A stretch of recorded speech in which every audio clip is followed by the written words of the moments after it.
68. Frank. Frank didn't notice that he was glowing. Later, Jason told him that the blessing of Mars had shrouded him in red light, like it had in Venice. Javelins couldn't touch him. Rocks somehow got deflected, even with an arrow sticking out of his left biceps. Frank never felt so full of energy. The first Cyclops he met went down so quickly it was almost a joke. Frank sliced him in half from shoulder to waist. The big guy exploded into dust. The next Cyclops backed up nervously, so Frank cut his legs out from under him and sent him into the pit. The remaining monsters on their side of the chasm tried to retreat, but the Legion cut them down. Test to do, formation! Frank shouted. Chapter 68, Frank's. Single file, advance! Frank was the first one across the bridge. The dead followed, their shields locked on either side and over their heads, deflecting all attacks. As the last of the zombies crossed, the stone bridge crumbled into the darkness. But by then, it didn't matter. Nico kept summoning more legionnaires during the fight. Over the history of the Empire, thousands of Romans had served and died in Greece. Now they were back, answering the call of Diocletian's scepter.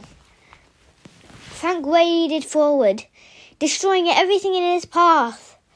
I will burn you, a Telkine squeaked, desperately waving a vial of Greek fire. I have fire! Frank took him down as the vial dropped towards the ground. Frank kicked it over the cliff before it could explode. An impaled raked her claws across Frank's chest, but Frank felt nothing. He sliced the demon into dust and kept moving. Pain was unimportant. Failure was unthinkable. He was a leader of the Legion now, doing what he was born to do, fighting the enemies of Rome, upholding its legacy, protecting the lives of his friends and comrades. He was Praetor Frank Zang. His forces swept the enemy away, breaking their every attempt to regroup. Jason and Piper fought at his side, yelling definitely. Nico waded through the last group of Earthborn, slashing them into mounds of wet clay with his black side and sword. Before Frank knew it, the battle was over. Piper chopped through the last Impalsia, who was vaporized with an anguished wail. Frank, Jason said, you're on fire. He looked down. A few drops of oil must have splattered on his trousers because they were starting to smoulder. Frank batted at them until they stopped smoking, but he wasn't particularly worried. Thanks to Leo, he no longer had to fear fire. Nico cleared his throat. You also have an outlet sticking through your arm? I know, Frank snapped off the point of the arrow and pulled out the shaft by the tail. He felt only a warm tugging sensation.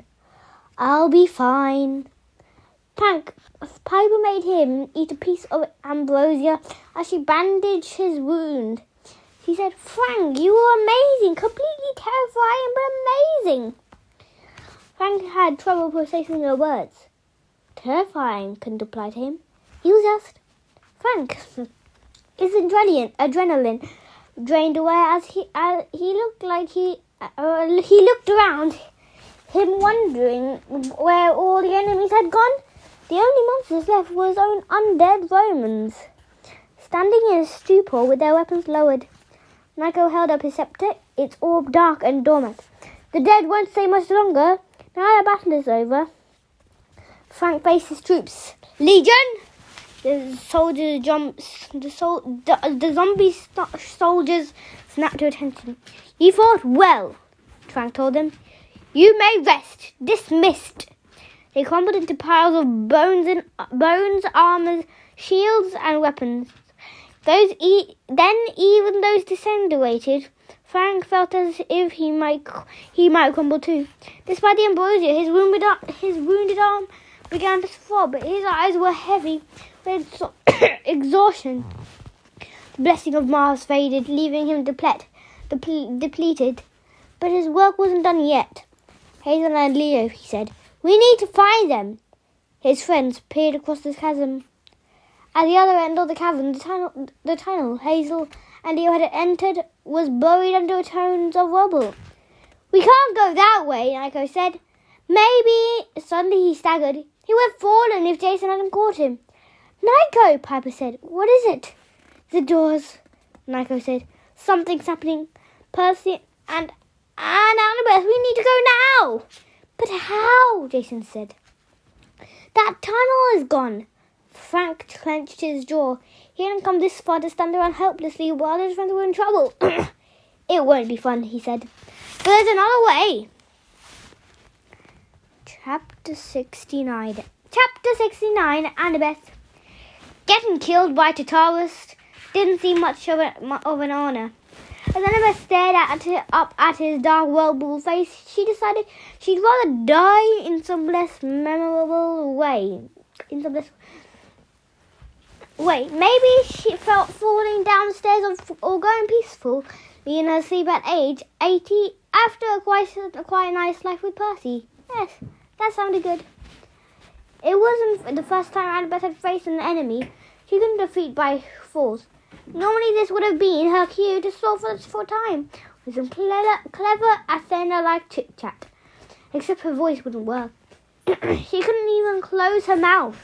For all she knew, she was drooling as badly as Percy did when he slept. She was dimly aware of the army of monsters swirling around her, but after their initial roar of triumph, the horde had fallen silent. Annabeth and Percy should have been ripped to pieces by now. Instead, the monsters kept their distance, waiting for Tartarus to act. The god of the pit flexed his fingers, examining his own polished black talons. He had no expression, but he straightened his shoulders as if he were pleased. It is good to have form, he intoned. With these hands, I can eviscerate you. His voice sounded like a backwards recording, as if the words were being sucked into the vortex of his face rather than projected. In fact, everything seemed to be drawn towards the face of this god. The devil like the poisonous clouds, the essence of monsters, even Annabeth's own fragile life force. She looked around and realized that every object on this vast plain had grown a vaporous comet's tail, all pointing towards Tartarus. Annabeth knew she should say something, but her instincts told her to hide, to avoid doing anything that would draw the god's attention. Besides, what could she say? You won't get away with this. That wasn't true. She and Percy had only survived this long because Tartarus was savouring his new form. He wanted the pleasure of physically ripping them to pieces. If Tartarus wished, Annabeth had no doubt he could devour her existence with a single thought as easily as he'd vaporized Hyperion and Cryos. Would there be any rebirth from that? Annabeth didn't want to find out. Next door, Percy did something she'd never seen him do. He dropped his sword. It fell out of his hand and hit the ground with a thud. Death mist no longer shrouded his face, but he still had the complexion of a corpse. Tartarus hissed again, possibly laughing. Your fear smells wonderful, said the god. I see you appear, having a physical body with so many senses. Perhaps my beloved Gaia is right, wishing to wake from her slumber. He stretched out his massive purple hand and might have plucked up Percy like a weed. But Bob interrupted. Be gone! The Titan levelled his spear at the god. You have no right to meddle. Meddle? Tartarus turned. I am the lord of all creatures of the darkness, puny Lapidus. I can do as I please. His black cyclone face spun faster. The howling sound was so horrible that Annabeth fell to her knees, clutched her ears. Bob stumbled. The wispy comet tail of his life was growing longer as it was sucked towards the face of the god. Bob roared in defiance. He charged and thrust his spear at Tartarus' chest. Before it could connect, Tartarus swatted Bob aside like he was a pesky insect. The Titan went sprawling. "Why do you not disintegrate?" Tartarus mused. "You are nothing. You are even weaker than Cryos and Hyperion." "I am Bob," said Bob. Tartarus hissed. "What is that? What is Bob?" "I choose to be more than Lepidus," said the Titan. "You do not control me. I am not like my brothers." The collar over his coveralls bulged. Small Bob leaped out. The kitten landed on the ground in front of his master, then arched his back and hissed at the Lord of the Abyss. As Annabeth watched, small Bob began to grow, his form flickering until the kitten had become a full-sized translucent skeletal saber-toothed tiger. "Also," Bob announced, "I have a good cat." No longer, small Bob sprang at Tartarus, sinking his claws into Tartarus' thigh. The tiger scrambled up his leg straight under the god's chain link skirt. Tartarus stomped and howled, apparently no longer enamored with having a physical form. Meanwhile, Bob thrust his spear into the god's side right below his breastplate. Tartarus roared again. He swatted at Bob, but the Titan backed out of reach. Bob thrust out his fingers. His spear yanked itself free of the god's flesh and flew back to Bob's hand, which made Annabeth gulp in amazement. She'd never imagined a broom could have so many useful features. Small Bob dropped out of Tartarus' shirt. He ran to his master's side, his saber-toothed fangs dripping with golden ichor. "You will die first, Lepidus, Tartarus decided. "Afterwards, I will add your soul to my armor, where it will slowly dissolve over and over in eternal agony." Tartarus pounded his fist against his breastplate. Milky faces swirling in the metal, silent screaming to get out. Bob turned towards Percy and Annabeth. The Titan grinned, which probably would not have been Annabeth's reaction to threat of internal agony. "Take the doors," Bob said. "I'll deal with Tartarus." Tartarus threw back his head and blowed, creating a vacuum so strong that the nearest flying demigods were pulled into his vortex face and shredded. "Deal with me," the god mocked. "You're already a Titan. A lesser child of Gaia. I will make you suffer for Argonauts. As for your tiny mortal friends," Tartarus swept his hand towards the monster army, beckoning them forward. "Destroy them, mortal! Destroy them!" So where is it? Sorry, where was it? Destroy them! Chapter 70, Annabeth. "Destroy them!" Annabeth had heard those words often enough that they were shocked out of her paralysis.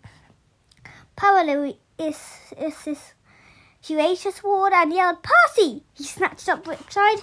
Annabeth dived for the chains holding the doors of death. Her Drakenbone blade cut through the left side moorings in a single swipe. Meanwhile, Percy drew it back, the first wave of monsters. He stabbed Nari and yelped, "Gah, stupid curses!" Then he scythed down a half-dozen Telkins. Annabeth lunged behind him and sliced through the chains on the other side. The door shuddered, then opened with a pleasant ding. Bob and his saber-toothed sidekick continued to weave around Tartarus' legs, attacking and dodging to stay out of his clutches. They didn't seem to be doing much damage, but Tartarus lurched around, obviously not used to fighting in a humanoid body. He swiped and missed. More monsters surged towards the door. A spear flew past Annabeth's head, then turned and stabbed an Impalsia through the gut, then dived for the doors as they started to close. She kept them open with her foot as she fought. At least with her back to the elevator car, she didn't have to worry about attacks from behind her. "Percy, get over here!" she yelled. He joined her in the doorway, his face dripping with sweat and blood from several cuts. "You okay?" she asked. He nodded. "Got some kind of pain curse from that air ray." He acted a gryphon out of the air. "Hurts, but it won't kill me. Get in the elevator, and I'll hold the button." "Yeah, right." She smacked a carnivorous horse in the snout with the butt of her sword and sent the monster stampeding through the crowd. "You promised, seaweed brain, we would not get separated ever again. You're impossible. Love you too." An entire phalanx of Cyclopses charged forward, knocking smaller monsters out of the way. Annabeth figured she was about to die. It had to be Cyclopses, she grumbled. Percy gave a battle cry at the Cyclops' feet. A red vein in the ground burst open, spraying the monster with liquid fire from the phlegethon. The firewater might have healed mortals, but it didn't do the Cyclopses any favours. They combusted in a tidal wave of heat. The burst vein sealed itself, but nothing remained of the monsters except a row of scorch marks. "Annabeth, you have to go," Percy said. "We can't both stay." "No," she cried. "Duck!" He didn't ask why. He crouched and Annabeth rolled it over him, bringing her sword down on the head of a heavily tattooed orc. She and Percy stood shoulder to shoulder in the doorway, waiting for the next wave. The exploding vein had given the monsters pause, but it wouldn't be long before they remembered. "Hey, wait, there's 75 gazillion of and only 2 of them." "Well then," Percy said, "you have a better idea." Annabeth wished she did. The doors of death stood right behind them, their exit from the nightmarish world. They couldn't use the doors without someone manning the controls for 12 long minutes. If they stepped inside and let the doors close without someone holding a button, Annabeth didn't think the results would be healthy. And if they stepped away from the doors for any reason, she imagined the elevator would close and disappear without them. The situation was so pathetically sad, it was almost funny. The crowd of monsters inched forward, snarling and gathering their courage. Meanwhile, Bob's attacks were getting slower. Tataris was learning to control his new body. Saber-toothed small Bob lunged at the god, but Tataris smacked the cut sideways. Bob charged, blowed with rage, but Tataris grabbed his spear and yanked it out of his hands. He kicked Bob downhill, knocking over a row of talcines like a sea mammal bowling pins. "Yield!" Tataris thundered. "I will not," Bob said. You are not my master." Die in deference," said the god in pet. "You Titans are nothing to me, my children. The giants were always better, stronger and more vicious. They will make the upper world as dark as my realm." Tataris snapped the spear in half. Bob wailed in agony. Saber-toothed small Bob leaped to his aid, snarling at Tataris and baring his fangs. The Titan struggled to rise, but Annabeth knew it was over. Even the monsters turned to watch, as if sensing that their master Tataris was about to take the spotlight. The death of the Titan was worth seeing. Percy gripped Annabeth's hand. "Stay here. I've got to help him." "Percy, you can't," she croaked. "Tataris can't be fought, not by us." She knew she was right. Tataris was in a class by himself. He was more powerful than the gods or titans. Demigods were nothing to him. If Percy tried to help Bob, he would get squashed like an ant. But Annabeth also knew that Percy wouldn't listen. He couldn't leave Bob to die alone. That just wasn't him. And that was the only one of the many reasons she loved him.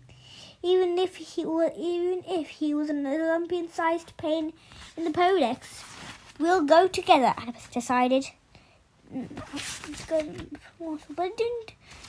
"We'll go together," Annabeth decided, knowing this would be their final battle. If they stepped away from the doors, they would never leave Tataris. At least they would die fighting side by side. She was about to say, "Now!" A ripple of alarm passed through the army. In the distance, Annabeth heard shrieks, screams, and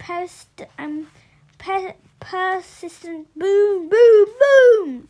That was too fast to be the heartbeat in the ground. More like something large and heavy running at full speed. An earthborn spun into the air as if he'd been tossed. A plume of bright green gas blowed across the top of the monstrous horde like the spray from a poisoned riot house. Everything in its path dissolved. Across the swath of sizzling new empty ground, Annabeth saw the cause of commotion. She started to grin. The Mayonian Dragon spread its frilled collar and hissed, its poisoned breath filling the battlefield with a smell of pine and ginger. It shifted its 100-foot-long body, flicking its dappled green tail and wiping out a battalion of orders. Riding on his back was a red-skinned giant with flowers. In his rust-coloured rays, a jerkin of green leather and a dragon-ribbed lance in his hand. "Damison!" Annabeth cried. The giant inclined his head. "Annabeth Chase, I took your advice.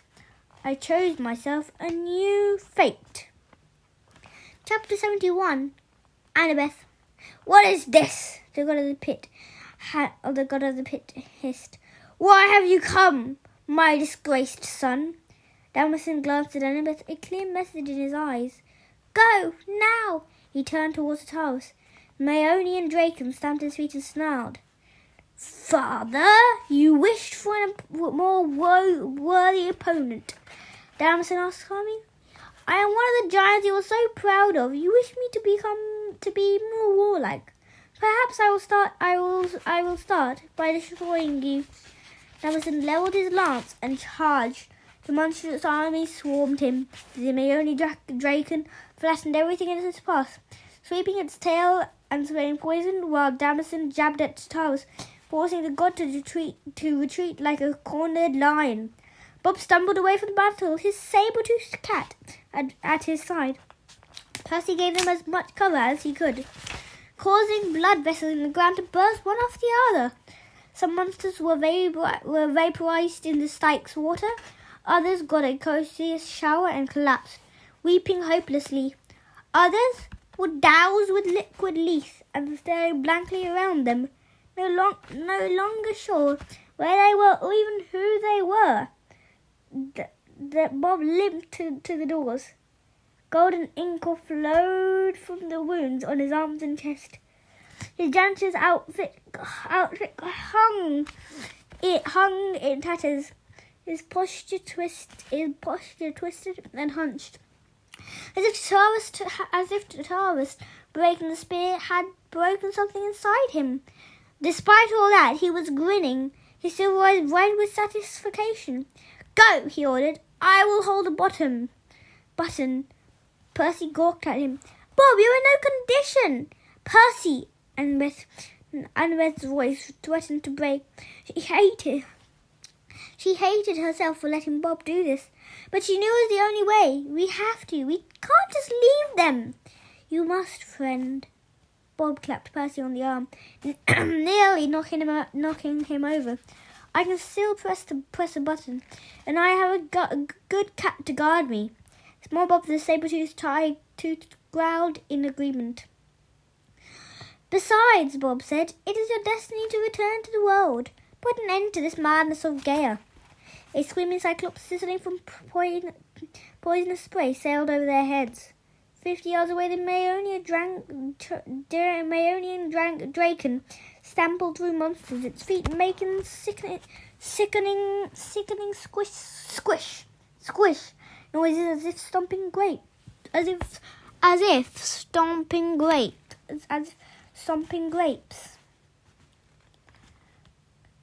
On its back, Damison yelled insults and jabbed at the god of the pit, taunting Taurus further away from the doors.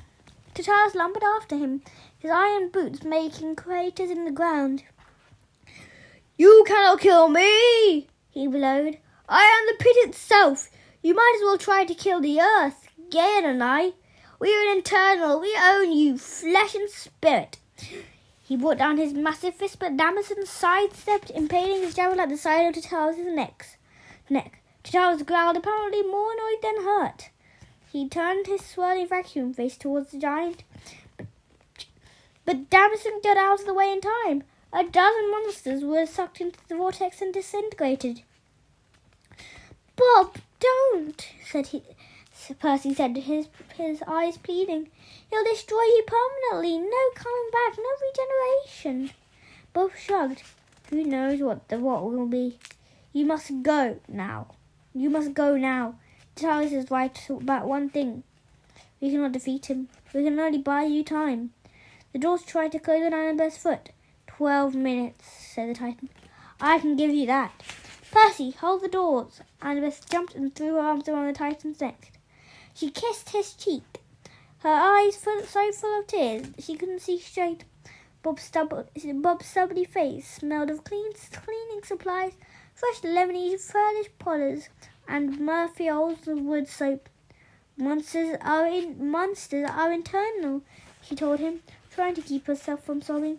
We remember you and Damison as heroes. As the best Titan and the best giant. We'll tell our children. We'll keep the story alive. Someday you will regenerate. Bob ruffled her hair. Smiled lines crinkled around his eyes. That is good. Until then, my friends, tell the sun and the stars hello from me, and be strong. This may not be the last sacrifice you must make to stop Gare. She pushed her away gently. No more time. Go! And grabbed Percy's arms. She dragged him into the elevator car. She had one last glimpse of the Mayonian Dragon, shaking in awe like a sock puppet. Damison jabbing at Tataris' legs. The god of the pit pointed at the doors of death and yelled, Monsters! Stop them! Small Bob, the saber-toothed cat, crouched and snarled, ready for action. Bob winked at Annabeth. Hold the doors closed on your side, he said. They will resist your passage. Hold them! The panels slid shut. Chapter 62. Annabeth. Percy, help me! Annabeth yelped. She shoved her entire body against the left door, pressing it towards the centre. Percy did the same on the right. There were no handles or anything else to hold on.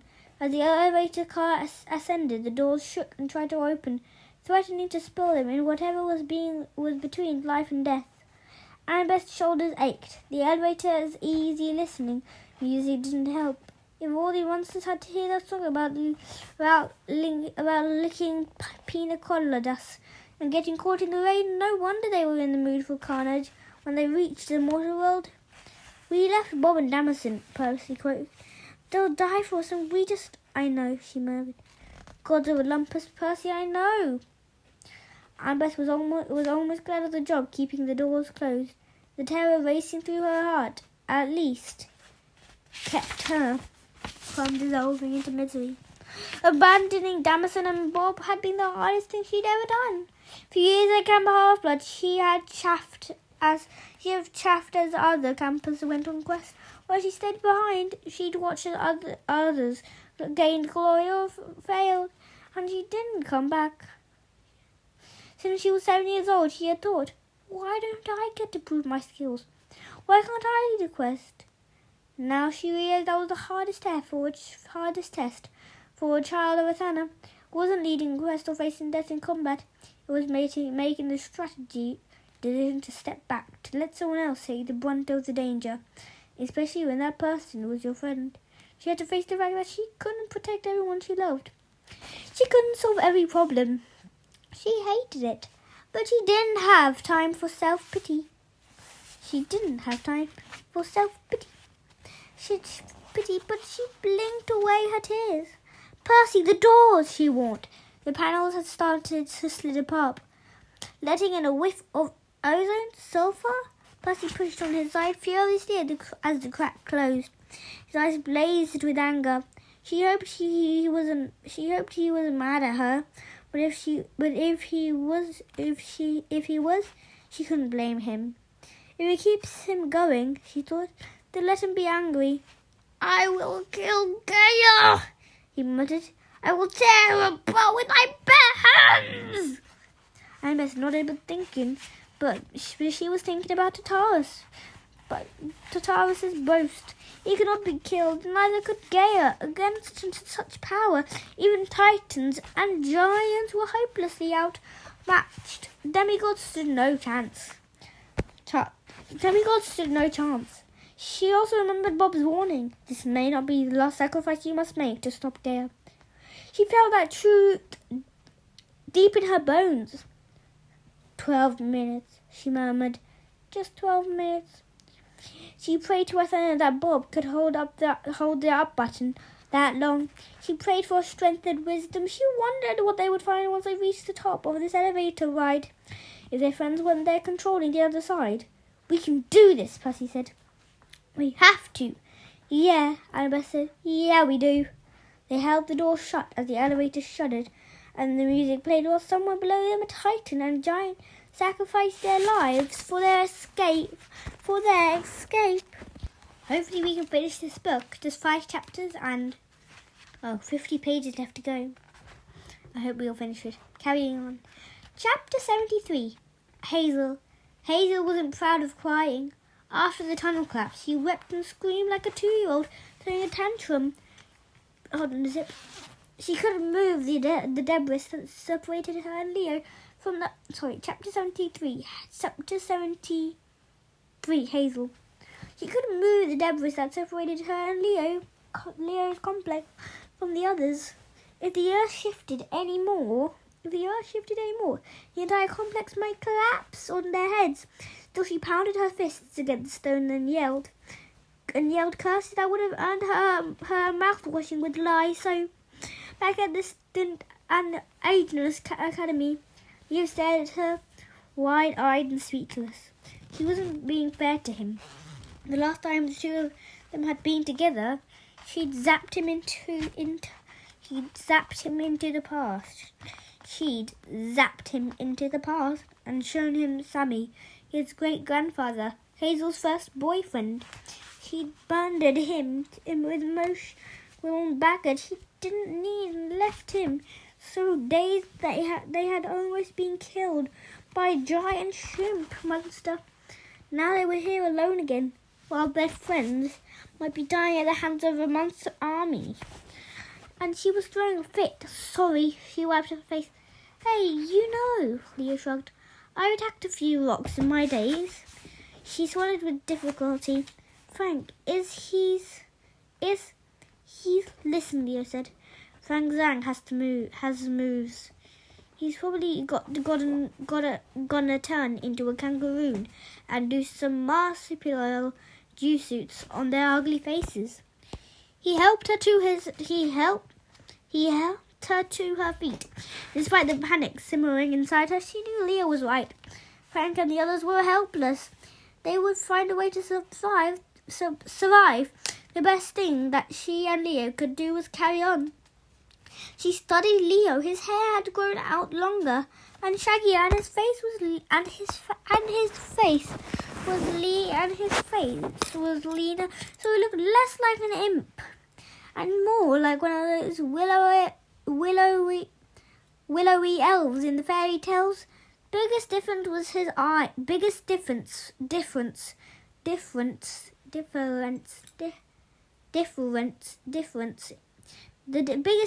was his eyes. They constantly drifted as if Leo was trying to spot something over the horizon. Leo, I'm sorry, she said. He raised my eyebrow. Sorry for what? Okay. For what? For she gestured around helplessly. Everything. For thinking you were Sammy. For leading you on. I didn't mean to, but if I did... Hey, he squeezed her hand. Though Hazel sensed nothing romantic in gesture. Machines are designed to work. What? I figured the universe is basically like a machine.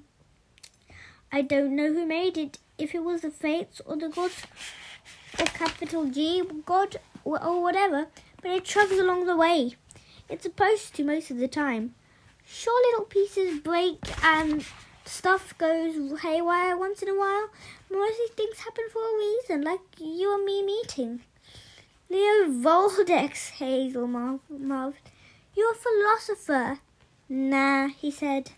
I'm just a mechanic, but I figure my Bizabaloo Sammy knew what was what. He let you go, Hazel. My job is to tell you that it's okay. You and Frank, you're good together. We're all going to get through this.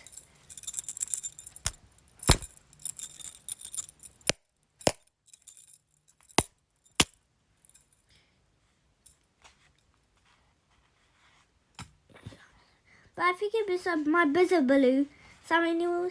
He let you go, Hazel. My job is to tell you that it's okay. You and Frank, you're good together. We're all going to get through this. I hope you guys get a chance to be happy. Besides, Zang couldn't tie his shoes without your help. That's mean. Hazel tried it, but he felt like something was untangling inside her. A knot of tension she'd been carrying for weeks. Leo really had changed. Hazel was starting to think she'd found a good friend. What happened to you when you were on your own? She asked. Who did you meet? Leo's eyes twitched. Long story. I'll tell you sometime, but I'm still waiting to see how it shakes out. The universe is a machine, Hazel said. So it'll be fine? Hopefully. As long as it's not one of your machines, Hazel added. Because your machines never do what they're supposed to do. Yeah. Wait, what? Sorry, yeah, ha. Leo summoned fire into his hand. Now which way, Miss Underground? Hazel scanned the path in front of them. About 30 feet down, the tunnel split. The tunnel split into 4 smaller arteries, each one identical, but the one on the left radiated cold. That way, she decided. It feels the most dangerous. I'm sold, Leo said. I'm sold, said Leo. They began to descent. As soon as they reached the first archway, the polecat Gale found them. She scurried up Hazel's side and curled around her neck, chittering crossly as if to say, "Where have you been? You're late." Not the farting weasel again, Leo complained. If that thing gets loose in close quarters like this, with my fire and all, we're going to explode. The gale barked and a polecat insult at Leo. Gale barked a polecat insult at Leo. Hazel hushed them both. She could sense the tunnel ahead sloping gently down for about 300 feet, then opening into a large chamber. In that chamber was a presence, cold, heavy, and powerful. Hazel hadn't felt anything like it since they were since the cave in Alaska, where Gaia had forced her to resurrect for Forifeon, the giant king. Hazel had thwarted Gaia's plans that time, but she'd had to pull down the cavern, sacrificing her life and her mother's. She wasn't anxious to have a similar experience. "Leo, be ready," she whispered. "We're getting close." Close to what? A woman's voice echoed down the corridor. "Close to me." A wave of nausea hit Hazel, so hard her knees buckled. The whole world shifted. Her sense of direction unusually flawless. Underground became completely unmoored. She and Leo didn't seem to move, but suddenly they were 300 feet down the corridor at the entrance of the chamber. "Welcome," said the woman's voice. I've looked forward to this." Hazel's eyes swept the cavern. She couldn't see the speaker. The room reminded her of the Pantheon in Rome, except this place had been decorated in Hades's modern. The obsidian walls were carved with scenes of death, plague victims, corpses on the battlefield, torture chambers with skeletons hanging in iron cages. All of it embellished ghastly. As in the Pantheon, the domed roof was a waffle pattern of ricochet square panels, but here each panel was a stela, a grave marker with ancient Greek inscriptions.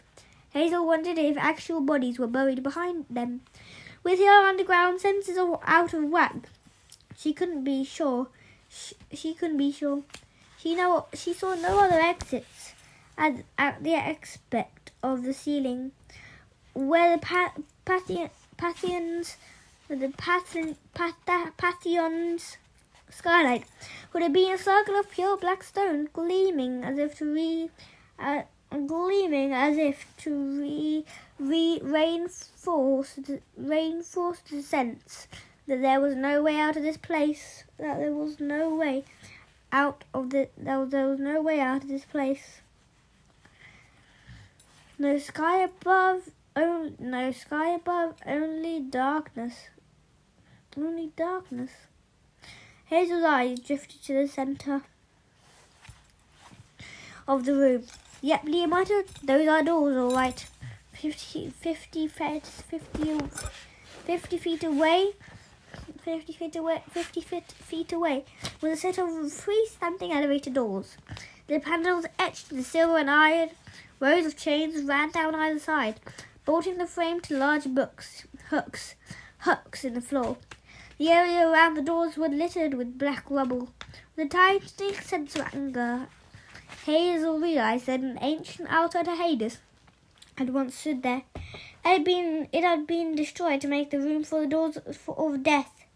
"Where are you?" she shouted. "Don't you see us? Where are you?" she shouted. "Don't you see us?" taunted the woman's voice. "I thought Hecate chose you for your skill." Another bolt of poisonous churned through Hazel's gut on her shoulder. Gale barked and passed cats, which didn't help. Dark spots floated in Hazel's eyes. She tried to blink them away, but they only turned darker. The spots consolated into a 20-foot tall shadow figure looming next to the doors. The giant Slytius was shrouded in black smoke, just as she'd see her in her vision as the crossroads. But now Hazel could dimly make out his form, dragon-like legs and ash-coloured scales, a massive humanoid upper body encased in Stygian armour. Long braided hair seemed to be made from smoke. His complexion was as dark as death's. Hazel should know, since she had met Death personally. His eyes glinted cold as diamonds. He carried no weapon, but that didn't make him any less terrifying. Leo whistled. "You know, Slytius, for such a big dude, you've got a beautiful voice." "Idiot!" hissed the woman. Halfway between Hazel and the giant, the air shimmered. The sorceress appeared. She wore an elegant, sleeveless dress of woven gold. Her dark hair piled in a cone encircled with diamonds and emeralds. Round her neck hung a pendant like a miniature maze. On a cord set with rubies that made Hazel think of crystalline blood drops. The woman was beautiful in a timeless, regal way, like a statue you might admire but could never love. Her eyes sparkled with malice. "Fascife," Hazel said. The woman inclined her head. "My dear Hazel Lerescue, you Cloft, you two know each other? Like underworld chums or..." "Silence, fool! Silence, fool!" Fascife's voice was soft but full of venom. "I have no use for demigod boys. Always so full of themselves, so brash and destructive." "Hey, lady," Leo protested. "I don't destroy things much. I am a son of Hephaestus, a tinkerer." snapped Phasiphae. Even worse, I knew Daedalus. His inventions brought me nothing but trouble. Leo blinked. Daedalus? Like the Daedalus? Well, then you should know all about us tinkerers. We're more into building, occasionally sticking wads of oilcloth in the mouths of rude ladies. Leo? Hazel put her arm across his chest. She had a feeling the sorceress was about to turn him into something unpleasant if he didn't shut up. Let me take this, okay? Listen to your friend, Percy said. Be a good boy and let the woman talk. Phasiphae paced in front of them, examining Hazel, her eyes so full of hate. It made Hazel's skin tingle. The sorcerer was about to radiate from her like the heat of furnace. Her expression was unsettling and vaguely familiar. Somehow, though the giant Slytius unaverted Hazel more. He stood in the background, silent and motionless, except for the dark smoke pouring from his body, pooling around his feet. He was the cold presence Hazel had felt earlier, like a vast disappointment of obsidian so heavy that Hazel couldn't possibly move it. Powerful and indestructible, and completely devoid of emotion. Your friend doesn't say much, Hazel noted. Phasiphae looked back at the giant and sniffed with disdain. Pray, he says silent, my dear. Gaia has given me the pleasure of dealing with you as Cyclus is ensuring, just between you and me, a sister sorceress. I think he's also here to keep my powers in check, in case I forget my new mistress's orders. Gaia is careful that way. Hazel was tempted to protest that she wasn't a sorceress. She didn't want to know how Phasiphae planned to deal with them or how the giant kept her magic in check. But she straightened her back and tried to look confident. Whatever you're planning, Hazel said, it won't work. We've cut through every monster Gaia's put in our path. If you're smart, you get out of our way. Gaia, the poor had gnashed her teeth in approval. The Phasiphae didn't seem impressed. You don't look like much, the sorceress mused. But then you demigods never do. My husband Minos Quetti, he was the son of Zeus. You would never have known it by looking at him. He was almost as scrawny as that one. She flicked her hand towards Leo. Wow, Leo. Minos must have done something really horrible to deserve you. Phasiphae's nostrils said, Oh, you have no idea. He was too proud to make the proper sacrifices to Poseidon, so the gods punished me for his arrogance. The Minotaur? Hazel suddenly remembered. The story was revolting and grotesque, but Hazel had always shut her ears when they told her at Camp Jupiter Phasiphae had been cursed to fall in love with her husband's prize bull. She had given birth to the Minotaur, half man, half bull. Now, as Phasiphae glared daggers at her, Hazel realized why her expression was so familiar. The sorcerers had the same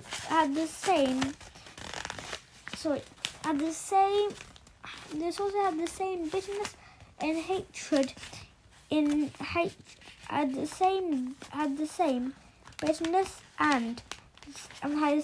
hatred in her eyes.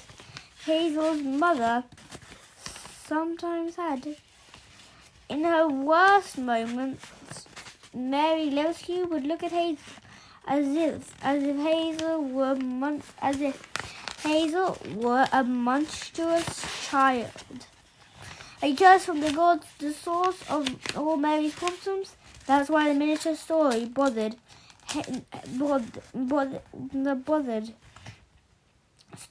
Hazel, not just the repellent idea of Phasiphae and the bull, but the idea that any child could be considered a monster a punishment to its parents to be locked away and hated.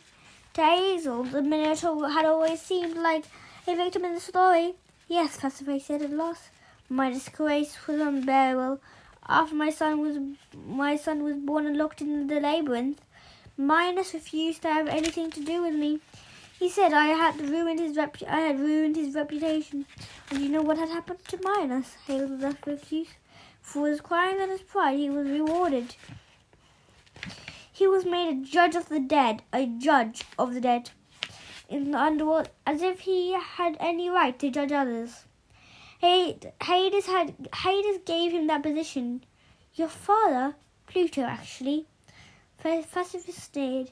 Irrelevant. So you see, I hate demigods as much as I hate the gods.